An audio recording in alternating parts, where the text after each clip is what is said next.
마가복음 14장 32절로 42절 말씀. 자, 우리 한 목소리로 함께 말씀을 읽도록 하겠습니다.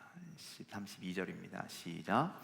그들이 겟세마네라 하는 곳에 이르매 예수께서 제자들에게 이르시되 내가 기도할 동안에 너희는 여기 앉아 있으라 하시고 베드로와 야고보와 요한을 데리고 가실새 심히 놀라시며 슬퍼하사 말씀하시되 내 마음이 심히 고민하여 죽게 되었으니 너희는 여기 머물러 깨어 있으라 하시고 조금 나아가사 땅에 엎드려 될 수 있는 대로 이 때가 자기에게서 지나가기를 구하여 이르시되 아빠 아버지여 아버지께는 모든 것이 가능하오니 이 잔을 내게서 옮기시옵소서.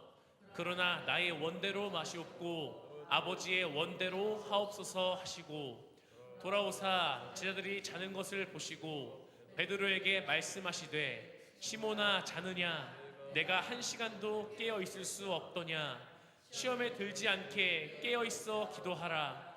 마음에는 원이로되 육신이 약하도다 하시고 다시 나아가 동일한 말씀으로 기도하시고 다시 오사 보신즉 그들이 자니 이는 그들의 눈이 심히 피곤함이라. 그들이 예수께 무엇으로 대답할 줄을 알지 못하더라. 세 번째 오사 그들에게 이르시되 이제는 자고 쉬라. 그만 되었다. 때가 왔도다. 보라 인자가 죄인의 손에 팔리느니라. 일어나라 함께 가자. 보라 나를 파는 자가 가까이 왔느니라. 아멘.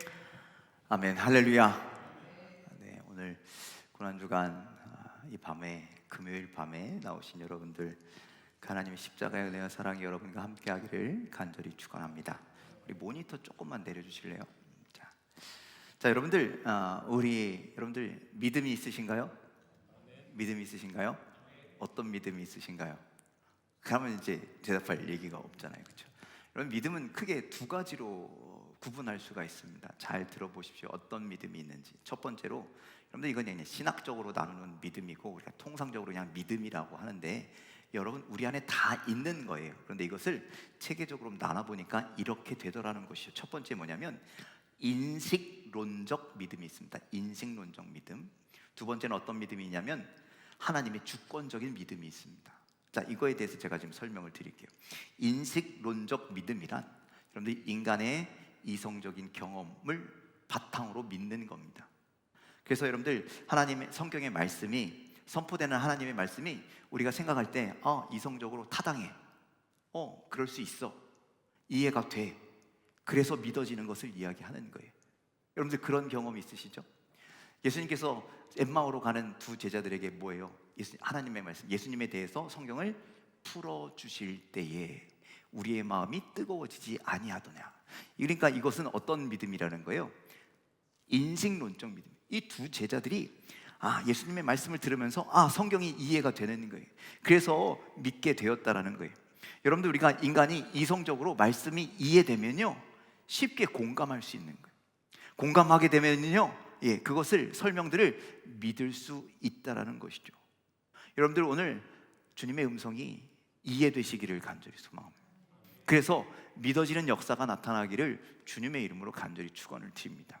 그런데 여러분들 여기에는 또 약점이 있어요. 뭐냐? 이해되지 못하면 못 믿는 거예요. 여러분들 이해가 안 되는데 믿어지세요? 돼요? 안 돼요? 안 된다는 거예요. 여러분들 이 인간의 이성을 초월한 우리 인간의 경험을 초월한 그 초월적인 어떤 현상들에 대해서 여러분들 그것들이 우리 삶 가운데 나타나면 여러분들 우리는 믿음이 어떻게 돼요? 이거 못 믿겠는데? 하는 거예요. 여러분들 예를 들어서 홍해 바다가 갈라졌대요. 믿어지십니까? 아니면 못하시네? 이런 거죠. 세상 사람들은요 홍해 바다가 갈라졌다 그러면 말이 돼? 그게 어떻게 갈라져? 안 돼. 그래서 지금도 수많은 사람들이 뭐하냐? 홍해 바다가 과연 갈라졌을까? 이게 사실일까 아닐까를 막 연구하고 그런 얘기를 하는 거예요. 성경을 근거로 그런 일들이 정말 가능하느냐? 그래서 제가 2시간짜리 다큐멘터리를 봤는데 홍해 바다 과연 갈라졌느냐? 이게 진짜 현실적으로 가능하느냐? 그래서 거기서 내린 이야기가 뭔지 아세요? 동풍이 불매. 바람이 이렇게 계속 불면 물결이 이렇게 막 치잖아요, 그렇죠? 그렇게 해서 바다가 갈라졌다, 뭐 이렇게 얘기하더라고요. 제가 이성적으로 생각해도 이건 뭐 말도 안 되는 소리를 하고 있어요. 예, 조금의 물이야, 여기 이게 조금 있는 거야, 바람으로 이렇게 불면 밀어나갈 수가 있지만 바다가 어떻게 그렇게 해서 갈라지겠냐라는 게 안 된다라는 거예요. 예, 여러분들 우리가 지금 고난 주간인데, 여러분들 사람이 죽었다 살아나는 거 가능해요, 안 해요? 가능해요, 안 해요? 안 해잖아요. 여러분들 이성적으로 이런 문제, 이런 현상들, 이런 말씀들이 나타나면 이성적으로 생각하는 사람들은요, 믿어요, 못 믿어요? 못 믿는다라는 거예요. 그래서 여러분들 우리가 이해될 때 믿어지는 것을 우리가 인식론적 믿음이라고 하고, 여러분들 우리가 이해하지 못하겠어. 그럼 그건 어떻게 해야 돼요? 안 믿어요? 그래서 아까 제가 뭐라 했어요? 하나님의 주권적인 믿음이 있다라는 거예요. 우리가 전능하신 하나님께서 자신의 주권으로 인하여 직접적으로 행하심을 믿는 거예요. 왜? 하나님은 어떤 하나님이시니까?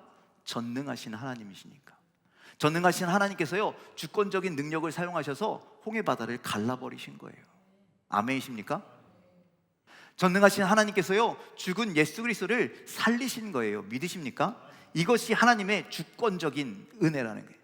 그것을 우리는 믿는다라는 거예요. 그래서 여러분들 주권적인 믿음은요, 하나님께서 하나님의 뜻대로, 하나님의 원하심대로 인간의 생사화복을 주관하시고 모든 것을 통치하시고 모든 것을 섭리하신다라는 것을 믿는 믿음을 이야기하는 거예요. 여러분들 우리가 하나님 앞에서 기도할 때 어떤 게 중요할까요? 어떤 게 중요할까요? 물론 둘 다 중요합니다. 둘 다 중요하지만 여러분들 그럼에도 불구하고 우리에게 더 필요한 것이 있다면 주권적인 믿음이 필요합니다.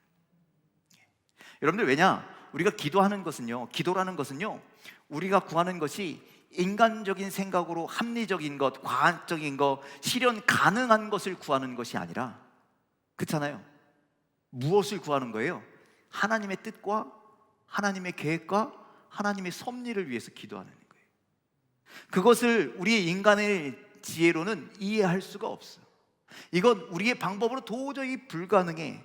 그럼에도 불구하고 우리는 하나님의 능력을 구하는 거예요. 하나님의 그 능력이 이 문제 가운데 이루어지기를 간절히 소망합니다. 세상 사람들은 다 포기한대요. 세상 사람들은요, 이 병에 걸리면 다 죽는데요, 안 된대요. 의사들도 포기했대요. 그럼에도 불구하고 우리는 기도하는 건 뭐예요? 하나님의 뜻이 나타나기를 기도하는 거예요. 하나님의 뜻이 나타나면, 그것이 하나님의 뜻이라면 이 죽어가는 사람도 어떻게 된다는 거예요? 살아날 수 있다라는 것이죠. 인간의 능력으로는 도저히 불가능하지만 하나님의 능력은 가능하시기에 오늘 그 하나님의 역사가, 그 하나님의 뜻이 이 땅 가운데 이루어지기를 간절히 기도하는 것. 여러분들, 그러니 우리가 이성으로 이해되지 않아도 하나님의 뜻을 구하는 자가 되길 간절히 소망합니다. 그리고 하나님의 뜻이 우리 가운데 알려졌다면, 임하였다면 그 뜻에 우리는 어떻게 해야 되는 거예요? 순종하는 거예요. 이성적으로 이거는 안 되는데요, 하나님? 이거는 난 도저히 못하겠는데요, 하나님? 그럴지라도 하나님, 그것이 하나님의 뜻이오니 나는 믿음으로 결단하고 순종하겠습니다. 이런 기도를 드리는 저와 여러분들 되시길 주님의 이름으로 간절히 축원을 드립니다. 자, 오늘 말씀에 하나님의 주권적인 믿음의 모델이 되는 기도가 있다라는 거예요. 그 기도가 어떤 기도예요? 바로 예수님이 겟세마네 동산에서 기도하신 그 기도라는 거예요. 겟세마네 기도는요, 하나님의 주권을 인정하는 기도예요. 하나님의 뜻에 순종하겠다라는 기도예요. 하나님의 그 계획이 도저히 나는 이해하지 못하겠고 나는 받아들일 수 없지만 그 뜻에 어떻게 했다는 거예요? 순종이 아니에요. 이해가 안 될 때는요, 복종하는 거예요. 그냥 덮어놓고 이해하는 거예요. 왜? 그것이 하나님의 뜻이기 때문에. 그래서 여러분들, 이 순종과 복종을 합쳐서 우리는 뭐라고 그러냐면 순복하는 기도라고 이야기하는 거예요. 자, 잡히시던 그날 예수님 감람산에 올라가서 기도하셨습니다. 마지막으로 기도하는 예수님의 심정이 어땠습니까? 예수님은 마지막에 무엇을 위해서 기도하셨습니까? 마가복음 14장 33절 말씀을 좀 보면 이렇게 되어 있습니다. 함께 읽겠습니다. 시작. 베드로와 야고보와 요한을 데리고 가실새 심히 놀라시며 슬퍼하사. 자, 겟세마네 동산에 올라가셨습니다. 그런데 기도하시는데 이 세 명의 제자를 데리고 가시는데 마음이 어떻대요? 심히 놀라시며 슬퍼하사. 이 이야기를요, 다른 말로 하면요, 안절부절 못했다라는 거예요. 왜? 지금 자신 앞에 무엇이기 때문에? 십자가가 있기 때문에.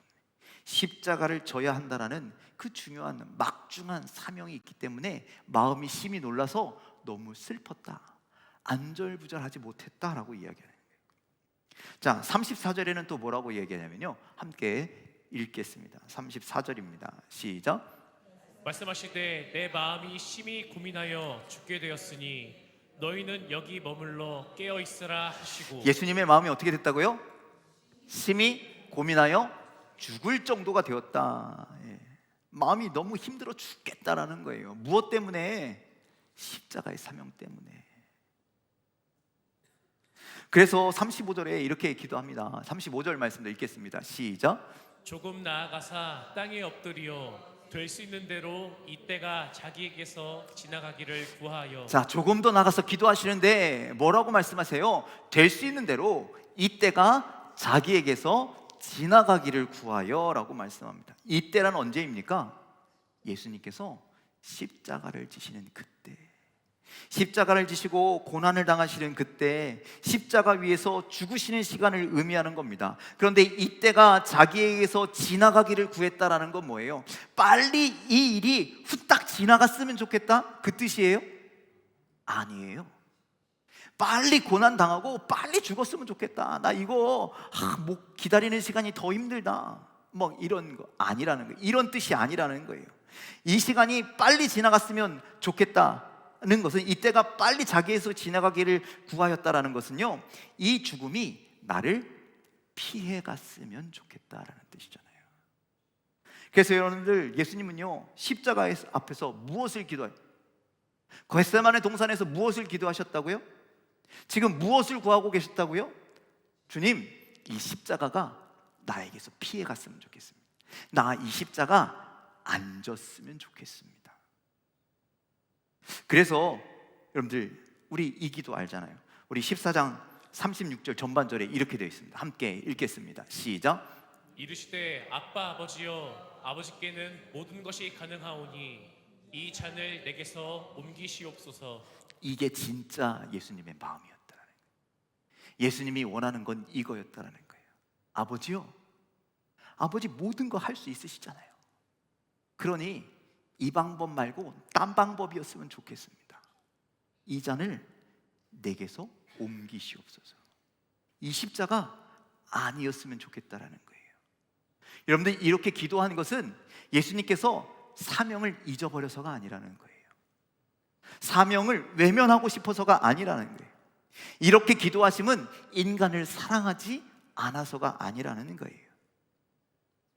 인간을 구원하기 위해서 본인이 치루어야 할 그 십자가의 고통이, 고난이 그만큼 무겁고 힘들고 아프고 괴롭고 두려웠기 때문에, 그래서 이 잔을 내게서 옮겨달라고 그렇게 하나님 앞에 기도하는 거죠.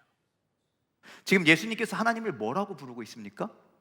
아빠, 아버지. 자, 왜 십자가를 앞두고 아빠, 아버지를 부르셨을까? 십자가의 고통이 너무 크기 때문입니다. 우리 아기들이 주사 맞을 때 누구 찾아요? 엄마 왜 찾아요? 무서우니까, 두려우니까. 예수님도 똑같은 거예요. 무섭고 두려우니까 아빠를 찾는 거예요.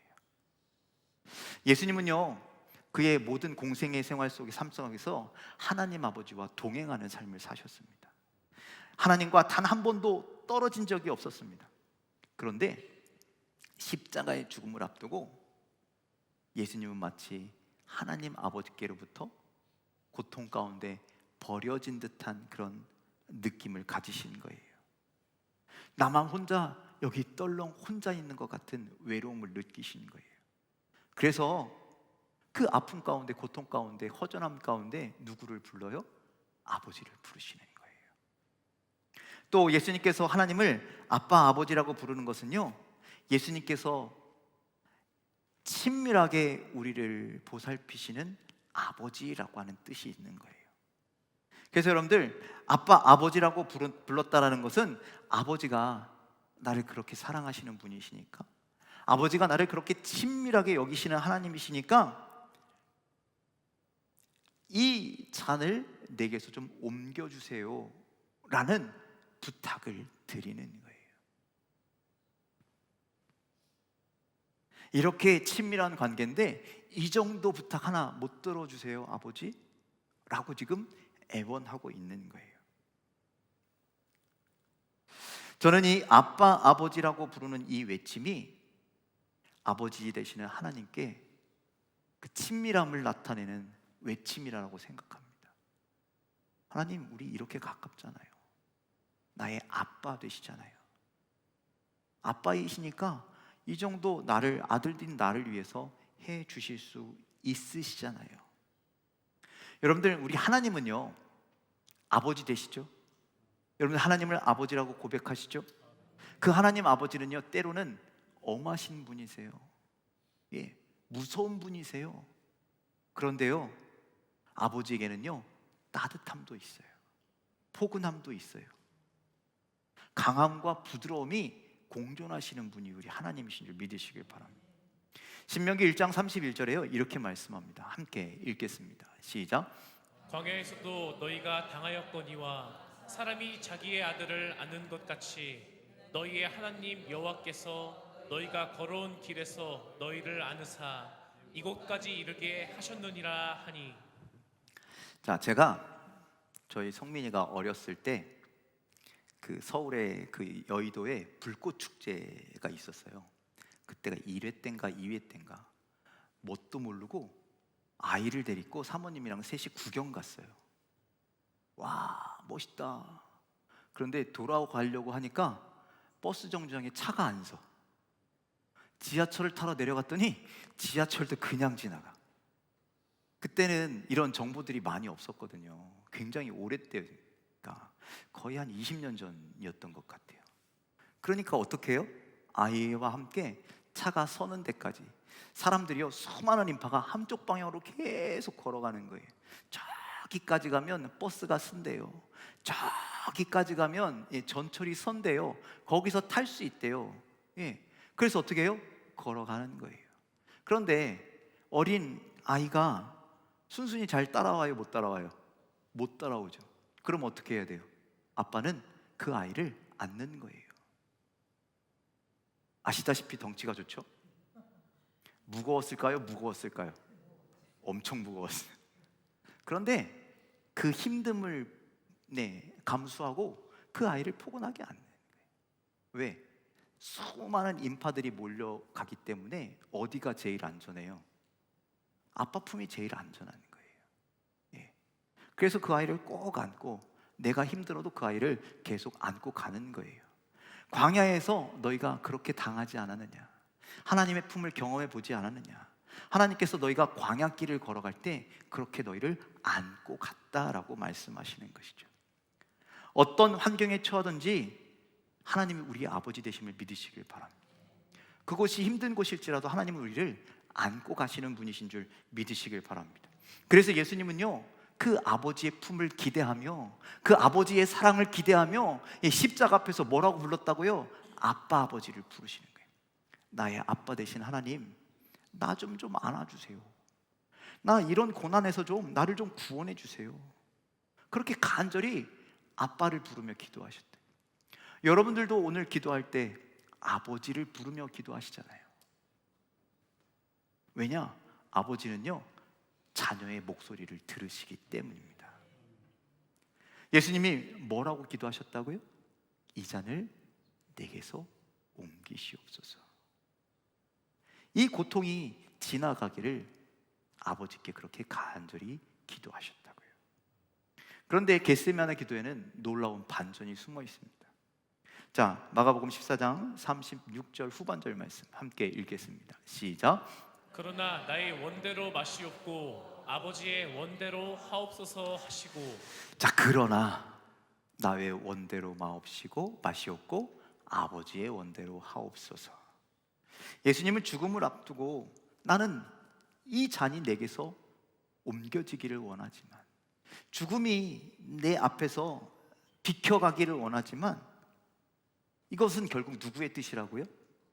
내 뜻이니까 아버지, 내 뜻대로는 하지 마시고 아버지의 뜻대로 하시옵소서. 이 말씀은 또 반대로 뭐냐?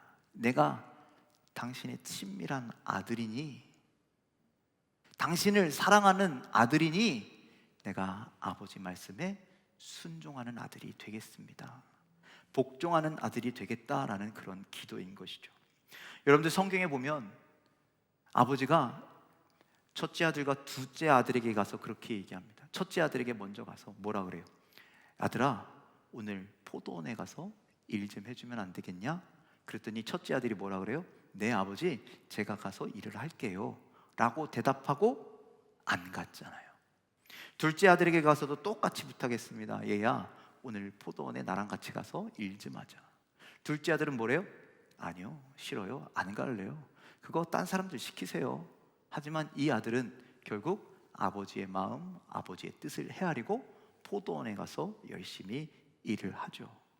여러분들, 누가 아버지의 뜻대로 행한 자였습니까? 예수님의 기도가 바로 이런 것이라는 거예요. 아들은 아버지를 철저히 신뢰합니다. 아들은 아버지의 뜻을 잘 알고 있습니다. 그래서 자기의 생명까지도 아버지께 맡기는 거예요. 아버지가 십자가 위에서 나의 생명을 취하심은 다 이유가 있는 거예요. 그래서 이 십자가가, 이렇게 고난의 십자가가, 이 고통의 십자가가 나는 이성적으로 이해가 안 돼. 도저히 난 감당할 수 없겠어. 그런 마음이지만, 그래서 순종할 수 없겠지만, 그런데 아버지의 뜻이니, 내가 아버지를 신뢰하는 아들이니 나는 그 죽음 앞에 복종하겠습니다, 이 기도를 드리는 것이죠. 예수님이 이렇게 기도하신 것처럼 우리의 기도도 하나님의 주권을 믿고 순복하는 자가 되기를 주님의 이름으로 간절히 축원을 드립니다. 다시 말씀드리지만 기도의 핵심은 뭐라고요? 우리의 기도와 간구 안에 담긴 내용이 하나님의 뜻에 부합해야 한다는 거예요. 이해해서 아버지의 뜻을 내가 충분히 이해할 수 있어서 순종할 수 있으면 너무 감사합니다. 그런데 도저히 이건 순종할 수 없어. 도저히 이해할 수 없어. 도저히 이건 안 되겠어. 그래서 불순종의 마음이 불쑥 올라올 때에는요, 하나님의 주권 앞에, 하나님의 뜻 앞에, 하나님의 계획 앞에 무조건 복종할 수 있는 우리의 믿음 되기를 간절히 소망합니다. 그럼에도 불구하고 왜 우리는 순복의 기도가 어려울까? 그것은요, 우리의 욕망을 포기하지 못하셔요. 우리의 뜻을 내려놓지 못하기 때문이라는 거예요. 여전히 내 안에 나의 욕망이 살아있기 때문에 아버지의 뜻보단 내 뜻이 먼저이기 때문에 여러분들, 그래서 우리는 순복하지 못한다는 거예요. 그래서 여러분들, 우리는 욕망을 내려놓고 하나님의 뜻을 구하는 자가 되었길 간절히 소망합니다. 우리의 기도는요, 세상을 향한 나의 욕망을 위해서 기도하는 것이 아니라 하나님에 대한, 하나님의 뜻에 대한 갈망으로 기도하는 우리 모두가 되기를 주님의 이름으로 간절히 축원을 드립니다. 우리의 기도 속에 내 자신의 문제에 대한 어떠한 바램과 욕망과 기도를 멈추고 오직 하나님의 뜻이 무엇인지, 이 일을 통해서 과연 하나님은 무엇을 원하시는지 하나님의 뜻을 구할 수 있는 자가 되기를 간절히 소망합니다. 여러분들, 우리의 욕망이 하나님 앞에서 순종과 복종으로 변화될 때에 우리는 아버지 앞에 더욱더 가까이 나아갈 수 있는 것입니다. 그래서 여러분들, 우리가 기도할 때 솔직히 욕망으로 기도하기가 참 쉽습니다. 내 문제에 사로잡혀서 내 시선과 내 생각에 갇혀버려서 나의 뜻만을 하나님 앞에 강요할 때가 너무나 많습니다. 성경은요, 이런 기도를 뭐라 그래요? 조심하라라고 말해요. 야고보서 4장 3절 말씀 한번 읽어볼까요? 자, 읽겠습니다. 시작. 구하여도 받지 못함은 정욕으로 쓰려고 잘못 구하기 때문이다. 자, 이 말씀은요, 우리가 욕망으로 기도하기 때문에 우리에게 주시는 경고의 말씀인 거예요. 구하여도 받지 못함은, 우리가 왜 하나님 응답하지 않으세요? 그것은 우리의 욕망이 살아있기 때문에, 우리의 정욕이 살아있기 때문에, 우리의 뜻을 하나님 앞에 강요하고 있기 때문이라는 거예요. 그래서 여러분들, 욕망이 없는 기도를 위해서 우리는 또 간구해야 하는 거예요. 하나님, 지금 나의 기도가 나의 욕망, 나의 정욕을 내려놓고 오직 하나님만 바라고 하나님의 뜻을 갈망할 수 있도록 우리의 마음을 바로 잡아 주시옵소서. 우리의 마음을 만져달라고 그렇게 기도하는 우리 모두가 되기를 간절히 소망합니다. 자, 여러분들, 오늘 예수님께서 십자가에서 죽으신 성금요일입니다. 여러분들, 예수님께서 십자가에서 쉽게 돌아가신 것이 아니라는 거예요. 오늘 기도를 들어보니, 예수님의 기도를 들어보니 예수님도 십자가가 버거우셨습니다. 할 수만 있다면 피하고 싶으셨습니다. 그 잔이 지나가기를, 그 죽음이 비켜가기를 그렇게 바라였지만 하나님의 뜻이 아닌 그것은 자신의 뜻임을 깨닫고 하나님의 뜻에 순종하겠다고, 이해가 안 돼서 하나님 뜻에 복종하겠다고 그렇게 기도하셨습니다. 우리도 이런 기도를 드렸으면 좋겠습니다. 하나님, 저의 욕망을 아버지에 대한 갈망으로 변화시켜 주시옵소서. 내 뜻을 구하는 기도가 아니라 하나님의 뜻을 구하는 기도가 되게 하시옵소서. 이 땅을 살아갈 때 나를 위한 삶이 아닌 하나님의 뜻을 위한 삶을 살아가게 하옵소서. 이렇게 주님을 바라고 주님을 구하는 우리 모두가 되시길 주님의 이름으로 간절히 축원을 드립니다. 그 하나님의 주권을 믿으며 오늘 우리가 주권, 전능하신 하나님 앞에 아버지라고 고백하며 그 전능하신 하나님의 그 놀라우신 은혜 앞에 또 감사함으로 기도하며 구하며 나아가는 우리들의 삶이 다 되시기를 주님의 이름으로 간절히 축원을 드립니다. 기도하겠습니다.